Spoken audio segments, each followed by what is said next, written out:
advantage of any blended learning program is that the blend can be created, modified, adapted, customized, tweaked, changed if needed, or if these are requirements on the part of the learners. Some amount of orientation is required in order to familiarize students with blended learning, because this approach is relatively new and students are used to a conventional approach in teaching learning process. As studies have revealed, the technological knowledge of the young generation is narrow and deep. They know very few things, but they know these applications or softwares really well. Their knowledge, however, is not vast and extensive. So, in every likelihood, there might be an initial unwillingness or inhibition on the part of the students, especially if they are not familiar or accustomed to this approach, and the applications might appear foreign to them. Students might get an impression that no one is teaching them, and they might not like the idea of being on their own. And this is because they are used to being in a classroom all the time. Also, any blended learning course requires a lot of self-discipline and self-motivation on the learner's part. But the teacher also will have to ensure that the learner is motivated, and she has to come up with ways of incentivizing the learning process so that they take up this approach. They are attracted to this approach and the learners accept it and participate willingly, and so that the learner is able to come to terms with the idea that he or she is no longer being taught, but is learning with assistance and guidance. Peer teaching and peer support is another very significant benefit of blended learning, as apparently learners are more open to conversing with peers on an online platform as compared to within the closed confines of a classroom space. This is probably because blended learning does away with the hierarchical structure of a conventional classroom. In an online space, in the world of technology, everyone is literally and figuratively on the same platform.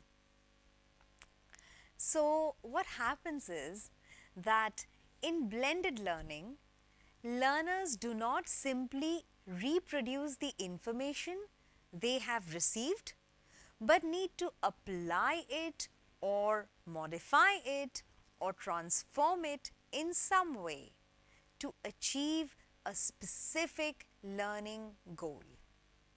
And in order to sensitize your learners to the blended learning approach, you can start with very simple web-based activities.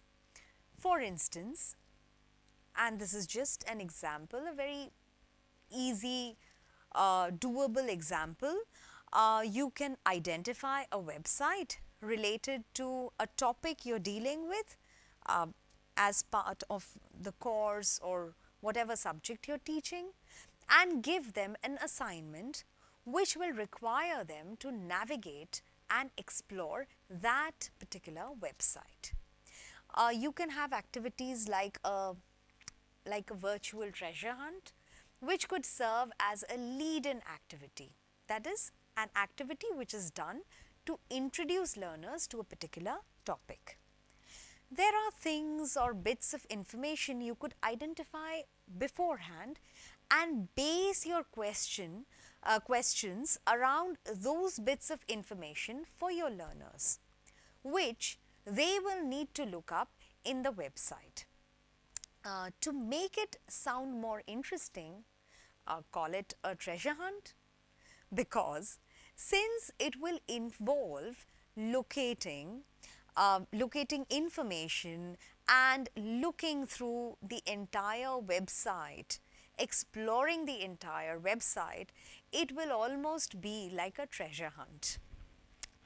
You can put your learners in teams and even make this a group activity.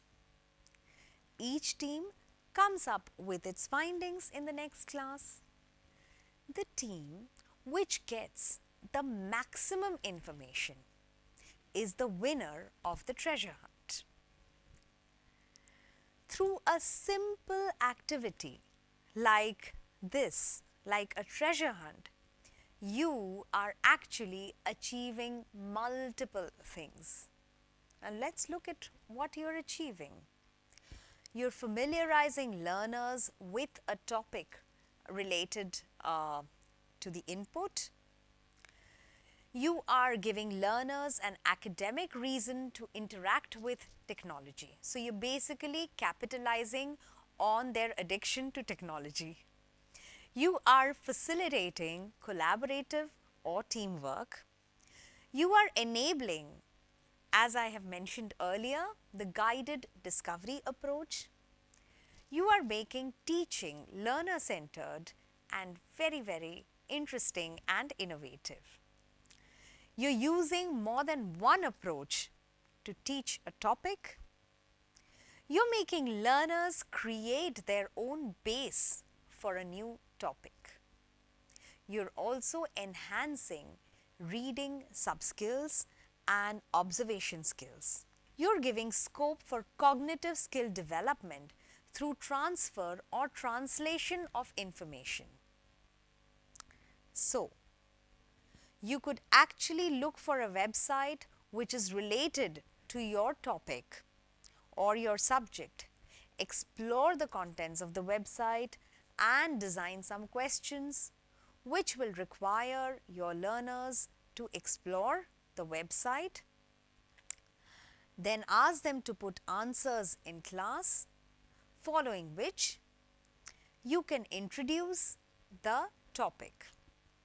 So what happens is you would have tested whether your learners have actually taken the effort to navigate the website, to go to the website, explore it, and you would have also mentally prepared them for the topic that you are going to introduce in your class.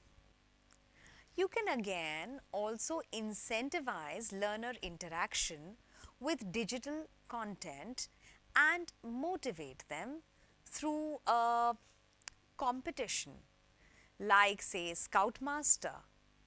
I call it Scoutmaster. You can ask learners to get the best online resource on a particular topic. It could be a video, an audio, some reading material, an image base, or a quiz, and when learners come back with their find, with their treasure, or with their online resource in the next class, you can ask learners individually or in groups to present their piece of information to the class. Have the class vote for the best piece of information or the best online resource. You can design a criteria or a framework to decide on the best piece of information, right? And this is a sample criteria for your reference.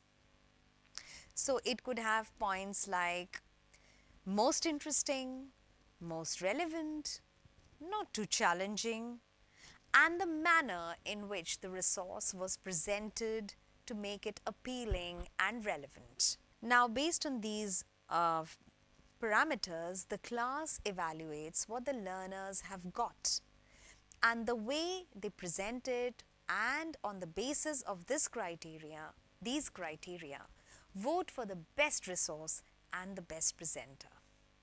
That particular person is awarded the title of Scout Master. So, in this manner, you have successfully created a competitive classroom environment and incentivized use of online resources through a very, very democratic process. This entire process of skimming through resources and going through resources extensively to choose the best resource fulfills another very significant intention. So, what is that? It is the intention of familiarizing learners to input related to the topic. Simple exercises like the ones like treasure hunt or like Scoutmaster, which I just described, will make your work a lot easier.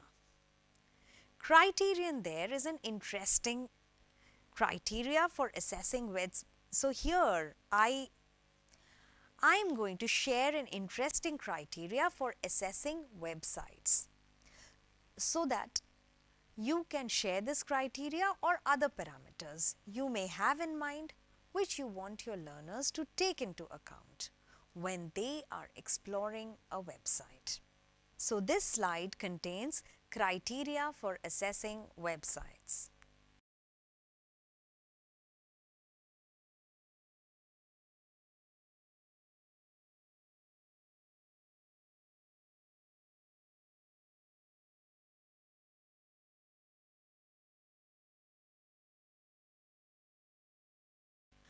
Another option is that you can also design completely web-based lessons.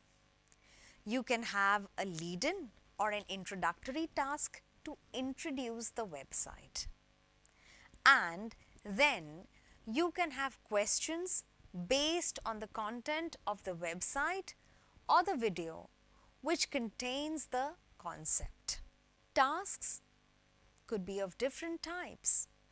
You can have a table or an MCQ or a gap fill exercise or questions that need short descriptive answers which will check whether the learner has actually visited the website and whether the learner has gone through the contents or watched the video and understood the concept which the video or the website is trying to convey.